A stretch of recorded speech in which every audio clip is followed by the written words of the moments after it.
Hi guys, si Jeff Simon po ito at samahan niyo ako magluto ng napakasarap na ginataang alimasag.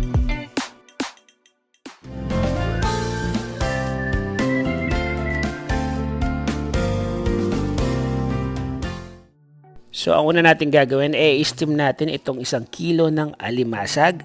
Lalagyan lang natin to ng 1/2 teaspoon na salt. Huwag kalimutang takpan habang ini-steam ha.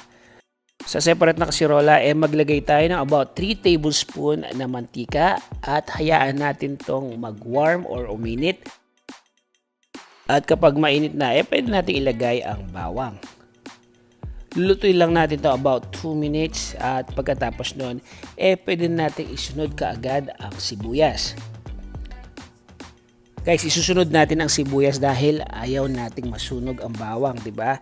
Pero may mga nagluluto na inuuna talaga ang sibuyas bago ang bawang. Pero ako sa case ko, gusto kong unahin ang bawang. Ito yung nakasanayan namin kasi naaamoy mo talaga yung amoy ng bawang na masarap kapag yun ang inuna mo.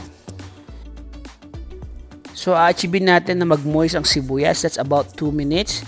At pagkatapos nun, pwede na tayo maglagay ng mga about half pinch of salt. Isusunod natin ang freshly ground peppercorn at igigisa natin to for about 2 or 3 minutes. Okay? Guys, may mga nagtatanong kung bakit as early as this naglalagay tayo ng paminta. Iba kasi ang binibigay na aroma kapag ginisa natin ang paminta. Yun lang. At para makumpleto ating panggisa, maglalagay na tayo ng fish sauce o patis. This is about 1 or 2 tablespoon and that's it. So halo-halo lang hanggang sa masute ang patis at pagkatapos nun, pwede nating ilagay ang kamatis. Ayan, at gisa-gisa lang hanggang sa medyo lumambot ang texture nito. Pakita ko nga pala kung anong itsura ng alimasag. Ayan, orange na, halos luto na to. Ayan, pwede natin ilagay this time ang kalabasa. Ayan, halo-halo lang. Ayan. Iwan muna natin ito saglit habang sinisimmer at hugasan natin ang ating string beans or sitaw. Guys, kung nanood pa rin kayo at this point, please huwag niyong kalimutan mag-subscribe sa ating YouTube channel at i-click niyo na rin yung bell button para sa mga latest updates ha. At kapag nahugasan itong maigi, pwede natin isama sa ating kalabasa.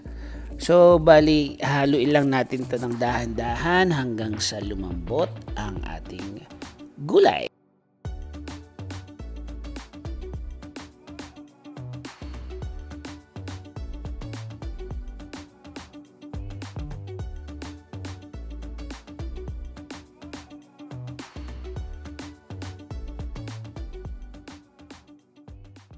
At kapag nahalo na ang maigi ang ating gulay, pwede na sigurong i-turn off itong ating alimasag.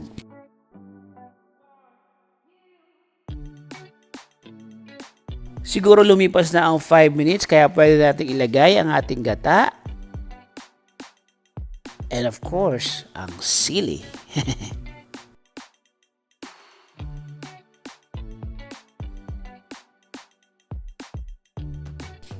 So, papalambutin natin to siguro ng mga about 5 minutes pa. Just make sure na halo-halo lang ha.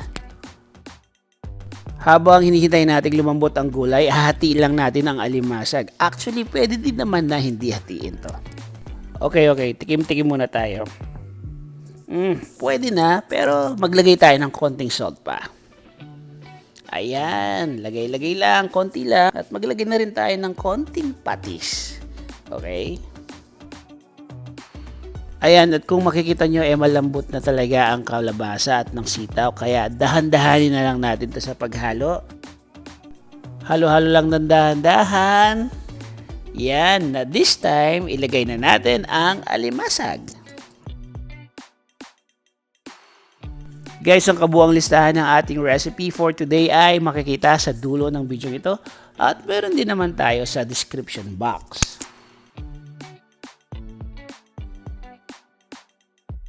Iin-inin lang natin to hanggang sa ma-absorb ang sabaw ng alimasag at almost ready to serve na rin to.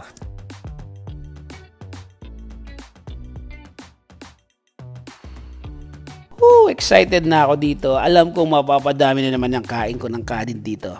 Oh my God, ang sarap. O di ba, meron naman tayong natutunan na bagong recipe. Ito yung tinatawag na Pampangas Express sa Pampanga.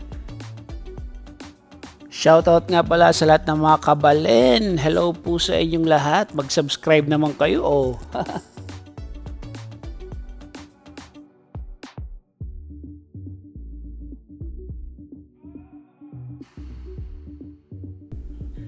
Presenting ginataang alimasag. Alright, thank you guys for watching. Please don't forget to subscribe YouTube channel Jeff Simon at Boy Kusina sa Facebook. Bye bye everybody. God bless.